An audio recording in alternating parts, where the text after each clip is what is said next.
News Sense 6, the Transportation Secretary Pete Buttigieg is speaking with KIMT about President Biden's multi-trillion-dollar push to revamp the nation's infrastructure. KIMT News 3's Anthony Monzon is live on the road after speaking with the former South Bend mayor. Anthony.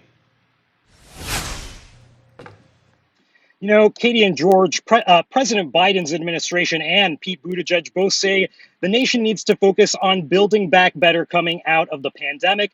And a big part of their plan is boosting resources for families, workers, and businesses alike. And a big component of that, I'm going to show you right now, is coming out here and fixing some of these potholes that impact everyday people on their commute to work and as part of their everyday life. Well, if you've ever had to pay to fix your car because you hit too many holes in the road, this bill is for you. A two-pronged approach from the White House aimed at upgrading America's infrastructure. The Biden administration pushing a pair of infrastructure packages on Capitol Hill, adding up to a more than $4.5 trillion price tag. Transportation Secretary Pete Buttigieg tells KIMT the investments would pave the way for concrete improvements for Minnesotans and Iowans. In Minnesota and Iowa alone, taken together, there are thousands of bridges in poor condition, thousands of miles in highway that are in poor condition, and we've just failed to invest as a country for decades. Here in Rochester, road repair woes are top of mind. Each year, the Med City spends close to $9 million fixing streets, but officials say they're still facing a $23 million annual shortfall in paying for necessary repairs over the next 50 years. Is there a chance to start putting a dent in those kind of figures and budgetary shortfalls on a municipal level?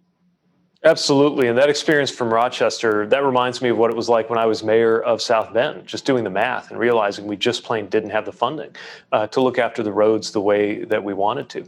And so when you see a community like Rochester, places that I spent a lot of time in the past, like Clear Lake and Mason City, you see local leaders stepping up, trying to get things done, but they deserve more support from Washington. Buttigieg says the president's plan could create millions of good-paying jobs. And most of them available whether you have a college degree or not. We're talking about a blue-collar vision for the future. The plan also putting the prospect of passenger rail expansion on track, something Med City Mayor Kim Norton has openly called on Buttigieg to consider. But I actually think it's in the Midwest that we have some of the biggest opportunities, communities that could be networked more closely together, whether we're talking about a chance for Rochester to be better linked to the Twin Cities, or an Indiana community like where I come from being better connected to places like Detroit and Chicago.